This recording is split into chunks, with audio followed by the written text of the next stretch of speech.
Sophia, can I ask you to read this email from JD Vance, starting with the date? Okay. June 29th, 2016. Hey, Sophs. Here is an excerpt from my book. I send this to you not just to brag, but because I'm sure if you read it, you'll notice reference to an extremely progressive lesbian. I'm sure most readers will have no idea who it refers to, but you will.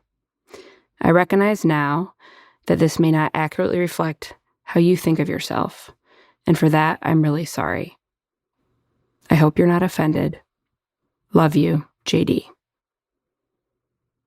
And can you read your reply to that email? Hey, buddy. First of all, congratulations. Second, thank you for reaching out and being sweet. Third, it'd take a lot more to offend me than that. How do you think I survived growing up in a similar place as you? Gasp, even going to public school as a half-Mexican, non-evangelical tomboy. While we see and care about many of the same problems, I know we often come to different conclusions about how to best address them.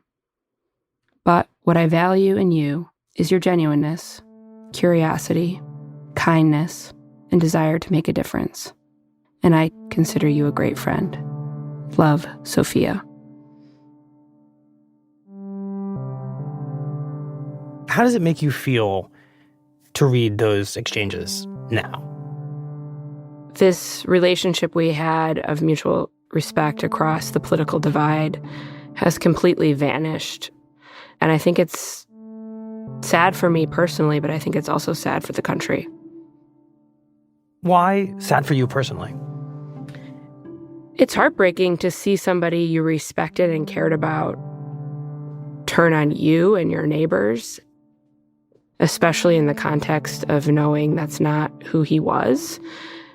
And then that's disappointing to see anyone do, obviously.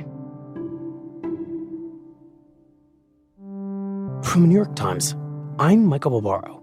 This is The Daily. As JD Vance has dramatically transformed himself from a vocal Trump critic into a Trump-style candidate, and now into Trump's running mate, few people have witnessed that change from closer up than Vance's friend from law school, Sofia Nelson. Over the past week, Nelson has decided to speak out against Vance, a decision that began when she gave The Times a trove of personal correspondence with Vance from their years-long friendship. Today, I speak with Nelson about what exactly she's doing, why she decided to do it, and what she's learned about who JD Vance really is.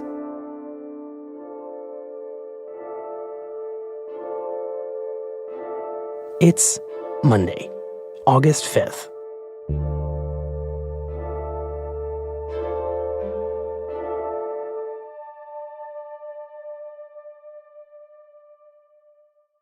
So, I want to better understand the story of what happened to your relationship with JD Vance and what ultimately led you over the past few weeks to share a lot of your personal emails and messages that you exchanged with Vance with the New York Times. But I want to start with the story of your friendship. When did you first meet JD Vance? JD and I met in the fall of 2010 during orientation at Yale Law School. We were both assigned to the same small group, which is 16 individuals. And so we took all of our first semester courses together, and we were encouraged by the university to bond with that small group. I mean, they did so much as pay for us to essentially socialize together. So we spent a great deal of time together in that first semester, and we bonded over being from the Midwest, coming from working class communities, going to public school K through 12, which, is not the norm at Yale Law School. Right. There's a lot of people who go to very fancy private schools. Yeah, most people at Yale Law School are coastal elites. And so JD and I are not those things. JD grew up in Middletown, Ohio. I grew up in Wayland, Michigan. And the collapse of the auto industry in 2007, 2008 devastated my hometown. And obviously, the opioid epidemic that came after that has similarly wreaked havoc. And we bonded over that. And I think we both, were a little shocked by the level of wealth and nepotism present at these elite universities. Mm-hmm. I remember he was deeply hurt by a comment that one of our professors made, that people who went to state schools tended to perform less well in the Yale Law School environment. Because he had gone to a state school. Right. He had gone to Ohio State. And my reaction was, JD, this man is so out of touch. Don't listen to anything he has to say. Obviously, there's no monopoly on intelligence by the Ivy Leagues. Do you remember what he said in response when you tried to console him? I think he was hell-bent on proving them wrong, which was totally within his right, and I think he was very successful at that. What was his personality in this place? Just give us a sense of him. I mean, the JD that I became friends with was sarcastic, incredibly curious, motivated, and he loved talking with everyone he could get his hands on about political philosophy and the political issues of our time. And I love doing the same thing. I thought JD and I shared a curiosity and a commitment to talking across difference and a desire to solve real problems. My parents and my friends from home were so surprised that, this person that you've connected with is on the opposite end of the political spectrum from you. And I was like, yeah, but culturally, we're very similar. And how would you describe his political views at the time? Where was he then on the ideological continuum? I mean, he was a bit of an iconoclast, right? He wasn't necessarily beholden to a specific ideology at the time. I thought he was somewhat creative in his thinking. He was a voracious reader. He was a conservative who was disillusioned with the culture wars and thought that they were destructive and a distraction. It's interesting that you said he's disillusioned with the culture wars. And just to make sure I understand that, he just doesn't think there's much point in having long battles about questions of, sexuality or identity. That just didn't feel useful to him. That was my belief at the time. And, he certainly had a diverse group of friends. I think he was skeptical of the identity politics of the left. And he just didn't understand why that needed to be a main topic of conversation. Because why can't we just get to know a person for who they are? And Sofia, how did you identify at the time during this period of law school? He called you a progressive lesbian in his book, which I take it from his wording is not quite accurate. Yeah, I certainly identified as a progressive and still do. However, lesbian was not the word that I would have used to describe myself at the time, nor do I use that word now. And I have a trans identity and a queer identity. Labels are not that important to me, and I wasn't offended when he called me a lesbian, and I wouldn't be offended if someone called me a lesbian today. As long as people are well-intentioned, the language that they use is not going to set me off. Well, given that, I'm curious how he felt about you and your identity in this period. Was that ever tense or in any way awkward? Did his politics ever become in conflict with who you were? Absolutely not.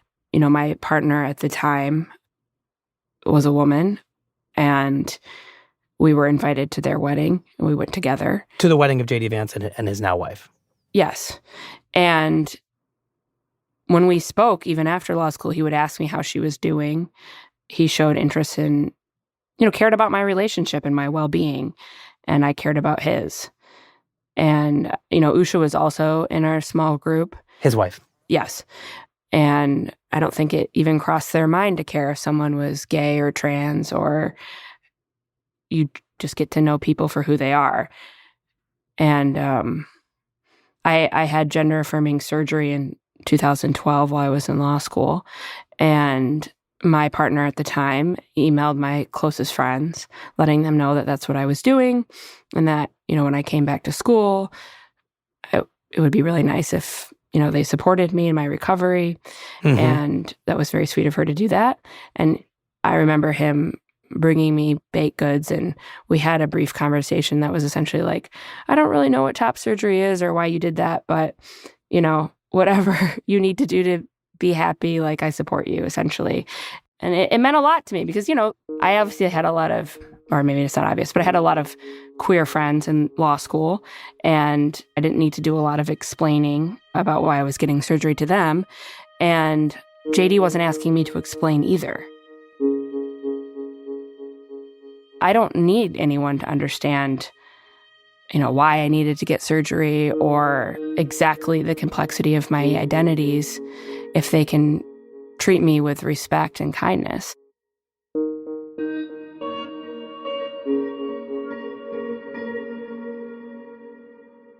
So you and JD Vance both graduate from Yale Law School. You both leave New Haven. You become this public defender in Detroit. He goes off to a law firm. Did you think that you would stay close and keep in touch? Yes, I did. Mm-hmm. He challenged me intellectually, and I felt like we both benefited from discussing current events and ideas, knowing that we wouldn't usually agree. I really thought JD helped me think carefully about the issues that I was seeing in my work, and I was hopeful that I was doing the same for him. You were making each other smarter and sharper. I want to talk about that because I've now looked at this correspondence that you shared with the Times that occurs after law school.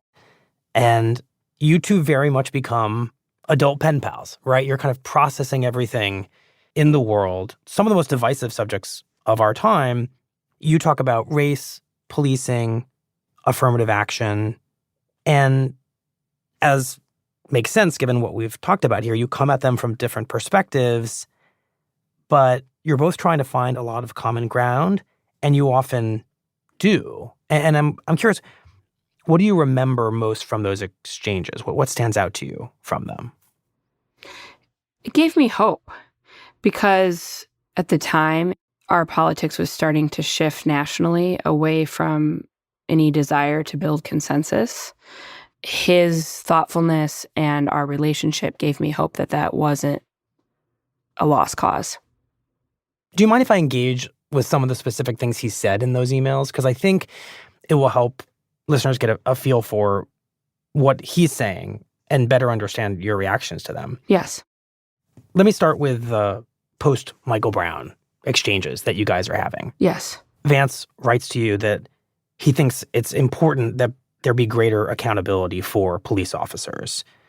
And he writes, quote, I love the body camera movement and anything that puts cops back in the mindset of service and protection instead of control and coercion. And he goes on to say, I hate the police. Given the number of negative experiences I've had in the past few years, I can't imagine what a black guy goes through. And then he talks to you about the subject of that horrible mass shooting in Charleston. And he expresses bewilderment that anyone would ever try to disentangle the presence of the Confederate flag over the South Carolina State House from what happened in that shooting.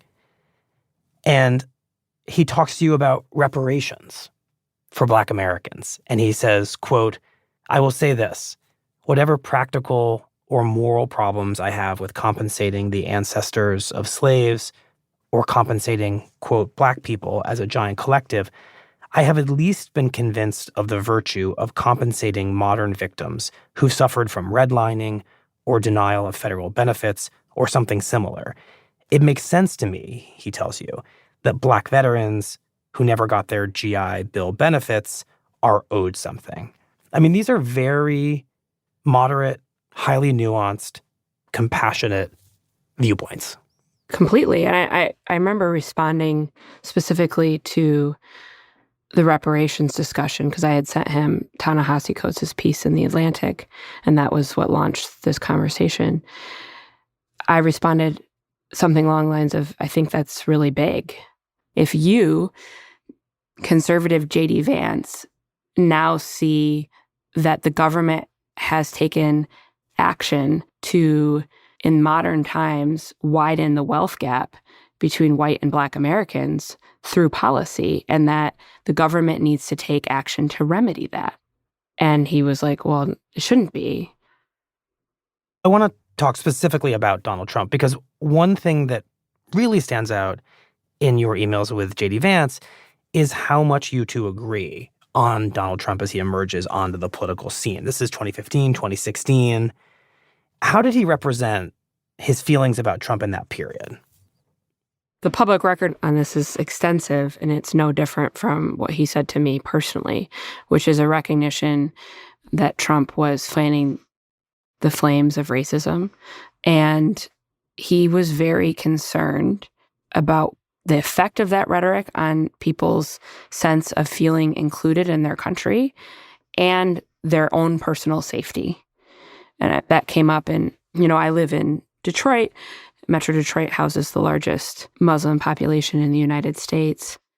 And one of my friends at the time told me that some of the women in her life that wear hijab were feeling as harassed and scared around Trump's rhetoric, doing basic things like going to the grocery store, as they had felt in the wake of 9/11. And you told him that? I did. And he responded with empathy and concern. Right. In his emails to you, he's pretty unambiguous in his disgust for Trump in this period. I mean, he writes to you that Trump is a disaster. He actually says a effing disaster. He calls him a bad man and, quote, a morally reprehensible human being. What did you think about that? I thought it reflected his core values. While we differed on tax policy and how big or small government should be, we agreed that nobody should be vilified and dehumanized, and that talking about Americans or non-Americans in callous and cruel terms was amoral, right? Mm-hmm. I mean, I don't know Donald Trump, right? I'm sure he has things I could find to love about him if I was his family member or friend. But the moral injury that his rhetoric has wreaked on this country is devastating. And JD and I agreed on that at the time. I mean, we shared a belief that what Donald Trump was trying to do was morally reprehensible and dangerous.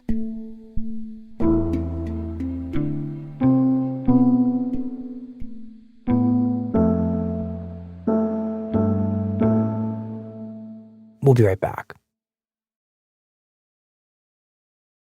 So after Trump was elected, was there a point where you noticed that the kinds of conversations that you had been having with JD Vance and the JD Vance you were starting to see out in the world were diverging? It wasn't until 2020 his tone on Twitter started changing. How so? He started name calling. He started adopting Donald Trump's style of speak. And it's just not at all reflective of the person I had gotten to know. And it was concerning. I mean, do you remember specifically the names he called? Well, I certainly remember the childless cat lady comments. A bunch of childless cat ladies who are miserable at their own lives and the choices that they've made, and so they want to make the rest of the country miserable too. And the idea that people who don't have children don't have a meaningful stake in the country. When you go to the polls in this country as a parent, you should have more power. And shouldn't have the same voting rights as people with children. If you don't have as much of an investment in the future of this country, maybe you shouldn't get nearly the same voice. Now, and then he started making really cruel comments about abortion. Yeah, I mean, I certainly would like abortion to be illegal nationally. He came out opposing abortion in cases of rape and incest. And when we talked about abortion in law school, JD was deeply uncomfortable with the concept of abortion. What he relayed to me is what his grandmother had taught him, which is that you can never know what situation a woman is in when she's making that difficult decision. And it's not the government's business, essentially. And I think he was really struggling with whether he agreed with his grandmother or not, but his extreme opinions started developing in 2020. And when he came out in support of a ban on gender-affirming care in 2021 that was introduced in Arkansas, I reached out to him directly. When someone is trying to strip you of your political and civil rights and you have their cell phone number, at least I felt like I needed to text him about it, and I did. And what did you say to him? I asked him if he supported these laws. These are bans on gender-affirming care for children, specifically the Arkansas bill. Yes. And we went back and forth, and he acknowledged that it was awkward, but then explained to me that he thought it was experimentation and that I had been brainwashed by Jeff Bezos. And I mean, it was just, the tenor of the conversation was completely anathema to the tenor of our previous conversations. Right. I've read this text exchange, and whereas almost all of your previous messages are two generous people working through tough stuff, right? This one feels like that dynamic is kind of unraveling. And you say to him at one point in this exchange, quote, "The political voice you have become seems so far from the man I got to know in law school." And JD Vance replies to you, "I will always love you, but I really do think the left's cultural progressivism is making it harder for normal people to live their lives." And that back and forth feels like it marks a change in your relationship. It was incredibly different, and it was incredibly painful and hurtful. This division of Americans that he has embraced of normal people and everyone else. I am a normal person. Queer people are normal Americans. I don't divide the world between normal and abnormal people. I don't think that helps anyone. And in a lot of ways, I think I lead a much more average life than he does. I am not a millionaire. I lead a private existence. And specifically, the term normal really scared me because he has set up a war between, quote, normal people and those who are trying to attack them. You know, I shared some pretty personal stuff with him about my experience as a trans kid because I know what it's like to sit and cry as a kid and think, I have to fix myself. There's no way that I can be this person and be loved and have a job and be accepted and be okay. And that is a devastating experience. And I was so hopeful that it would be easier for future generations. And what I was seeing JD engage in is something that was even scarier than what I grew up with. And so I felt personally betrayed, but also very fearful. And the hope that I was talking about before that our correspondence gave me sunk. Could you believe that you were having that conversation? I believe that the man that I used to know was gone. So, of course, what happens next is that Vance is catapulted into his political career. He makes peace with Trump, apologizes to Trump, embraces Trump, runs for Senate in Ohio. Yeah, and I obviously followed what was happening in the Ohio race, and I chose not to say anything at that time. You know, my classmate Josh McLaurin leaked a message where JD had privately referred to Donald Trump as America's Hitler. And obviously I had similar things in my possession, but I didn't feel compelled to act at that time, which maybe was a lack of moral courage on my part. Or lingering affection? Probably that too, yeah. I think it's still hard for me because I have a lot of fond memories about him and his wife, and I still care about him on some level. And I didn't want to betray him. And I think maybe I still held on some hope. Okay, so once he's doing this to get elected, and maybe once he's in office, we'll see some moderation. But that obviously hasn't happened.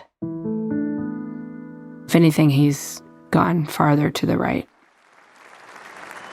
And so tonight, Mr. Chairman, I stand here humbled, and I'm overwhelmed with gratitude to say I officially accept your nomination to be Vice President of the United States of America.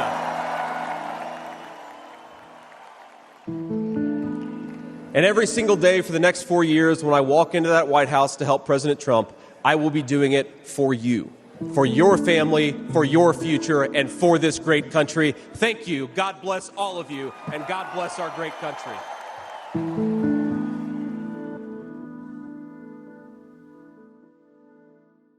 I want to talk about what it means for Vance to become Trump's running mate.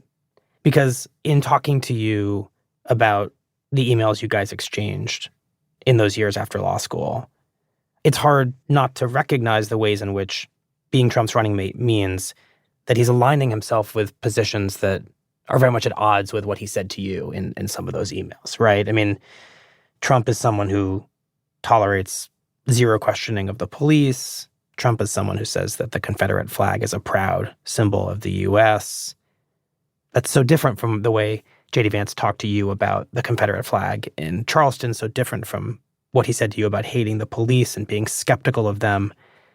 And it goes on, the divergences. And so it's once Vance becomes Trump's running mate that you do start to entertain the idea that these correspondence should become public. Right. People started reaching out to me saying that reporters were calling them, this was before he was announced, and that they had shared my name with reporters as someone who might have some information. And I kind of took the approach of, well, if a reporter calls me, I'll cross that bridge when I come to it. And eventually a reporter did call me. My colleague, Stephanie Saul. Correct. And I had a great deal of back and forth with Stephanie. I talked with my partner. I talked with my parents.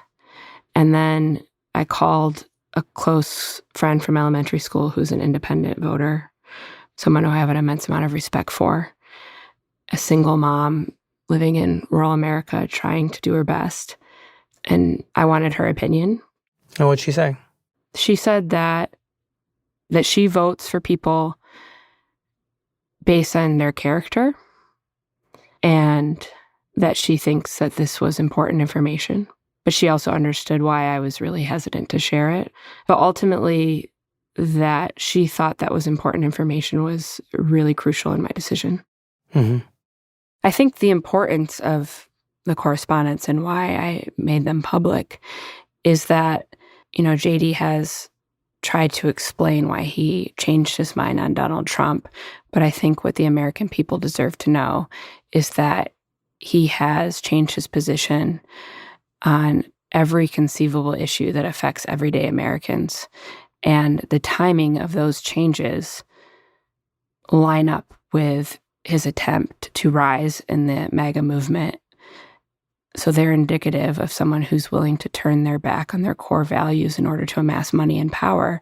And I think that reflects a lack of integrity that isn't something that people want in their leaders. It's one thing to evolve your opinion on certain issues when you get new information. It's a completely separate thing to transform your personality and change your position on every conceivable issue in order to advance your career. And so it's the integrity, it's the being a political chameleon that I think people deserve to know. You have clearly concluded that JD Vance's transformation was not organic. You see it as a story of ambition overtaking conviction. But I want to talk about a different possibility, or I guess a different interpretation of what's happened here, and arguably a more generous way of seeing what has happened to Vance. And it's that people really do change, and his beliefs have genuinely evolved because of changes around him, because of forces that are present now that weren't. I mean, and when I try to make sense of how Vance himself describes his transformation, what I hear him saying, and I wonder if you hear him saying it too, is that, liberal policies, top-down liberal approaches to issues like how to handle race, how to handle diversity, how Americans should talk about sexuality and gender, that those have become dogmatic, and that he doesn't think they've given Americans a space to think for themselves. And that is how he is processing these changes. And I wonder if you've given him the benefit of the doubt and tried to think about whether that is the explanation. I don't live in JD Vance's head, so I can't definitively say what his motivations are. I have certainly changed my mind about a number of things, and I hope we all evolve and change our minds. It shows evolution, maturity. Changing your mind with new information is a good thing. But there's a difference between evolving and transforming on every conceivable issue. And again, the way you talk about people. I think the content of the emails is important, but also the nature of them. The kindness, the mutual respect is completely gone from the way he speaks publicly. And both of those things are important because the way we talk about people, especially the way our leaders talk about people, has real impact on communities.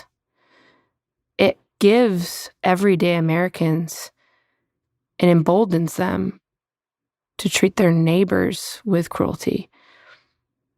It diminishes our ability to have respectful conversations across difference.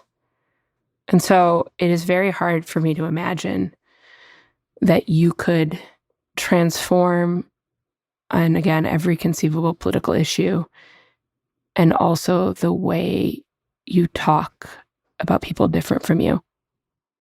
I have a final question for you. What would you say to JD Vance if you felt you could talk to him right now?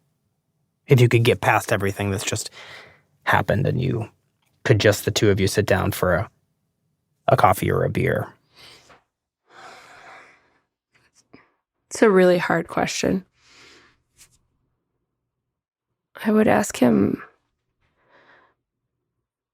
why he's so angry at everyday people who are different from him. What about how I live my life makes it hard for normal people? What did I do? I truly don't know.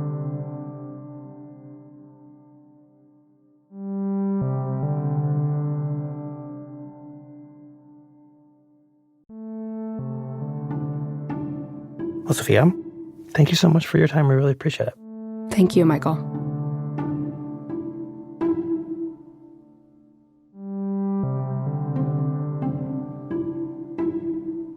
In response to Sofia's decision to publicly share their correspondence, a spokesman for JD Vance issued a statement.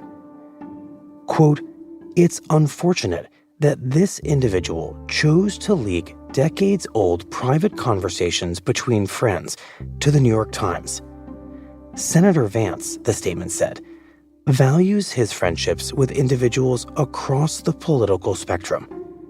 The statement added, "Despite their disagreements, Senator Vance cares for Sofia and wishes Sofia the very best." We'll be right back. Here's what else you need to know today. On Sunday, Vice President Kamala Harris met with 3 potential running mates to test their personal chemistry, a sign that her search for a number 2 has entered its final phase. Harris met with Arizona Senator Mark Kelly Minnesota Governor Tim Walz and Pennsylvania Governor Josh Shapiro at her home in Washington, D.C. She's expected to announce her choice by tomorrow. And Israel is bracing for a major retaliatory attack after its assassination last week of high-level leaders from both Hamas and Hezbollah. At least 4 major airlines have suspended flights into and out of Israel for fear of an aerial attack from Iran or Lebanon, the countries where the assassinations occurred. Today's episode was produced by Ricky Novetsky, Alex Stern, and Lindsay Garrison, with help from Diana Wynn and Rob Zipko. It was edited by Ben Calhoun, with help from Paige Cowett and Patricia Willens. Contains original music by Dan Powell and Rowan Nemisto, and was engineered by Alyssa Moxley. Our theme music is by Jim Brunberg and Ben Landsberg of Wonderly.